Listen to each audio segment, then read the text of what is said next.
नमस्कार। बोलाराम की कहानी से ये प्रतीत होता है कि अगर भक्ति सच्ची हो तो भगवान भगत के लिए किसी न किसी रूप में हाजिर हो जाते हैं। जैसे बोलाराम की गवाही देने के लिए स्वयं रघुनाथ जी उस मंदिर के अंदर से बाहर निकलकर वही नए कपड़े पहन के और अदालत में हाजिर हो गए थे और बोलाराम के पक्ष में गवाही देकर बोले कि सेठ जी झूठ बोल रहा है और इसके पुराने बही खाते के अंदर बोलाराम के द्वारा पैसों की जो लेन देन हुई है उसका हिसाब किताब लिखा हुआ है। और इसी तरह से अदालत से कुछ व्यक्ति भेजे गए थे जिन्होंने बही खाता देखा और बही खाते के अंदर सेठ जी का अंगूठा था और बोलाराम का अंगूठा था।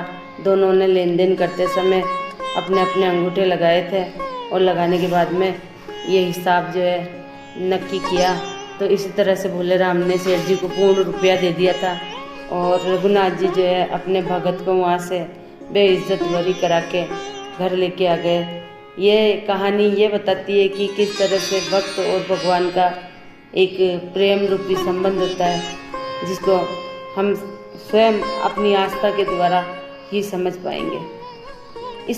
इसी कहानी से जो है भगत और भगवान जो है एक दूसरे से बंधे हुए प्रतीक होते हैं। लगता है जैसे कोई ये एक ऐसा भाव है जिसको निस्वार्थ भावना से हम उसको आगे बढ़ा सकते हैं। बोलाराम जब घर आया था, घर आके ये सोचने लगा कि मैं कैसा तुच्छ व्यक्ति हूँ, मेरे को बचाने के लिए मेरे सरकार रघुनाथ जी को एक गवाही के रूप में अदालत में हाजिर होना पड़ा और मैं कभी भी उनके सामने सिर उठा के खड़ा नहीं रह पाऊँगा और मेरा ध्यान केवल रघुनाथ जी के चरणों में होना चाहिए था। इस तरह से जो वो बोलाराम सोचने लगा।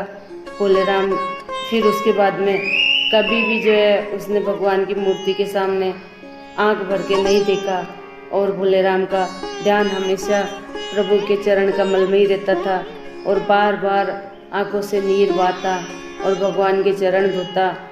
इस तरह से जो है उसका ये जो अटूट प्रेम जो था वो असहनीय था। देखा नहीं जाता है कि एक भगत और भगवान के बीच में इतना अटूट प्रेम भी हो सकता है।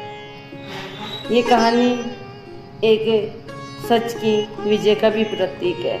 बोलाराम एक बहुत सीधा साधा नेक इंसान था और उसने सेठ जी पर अटूट विश्वास किया था, पर सेठ जी जो है उसके विश्वास को तोड़ चुके थे और अपनी लालच के कारण उस बोलाराम से दोबारा पैसा ऐंठना चाहते थे।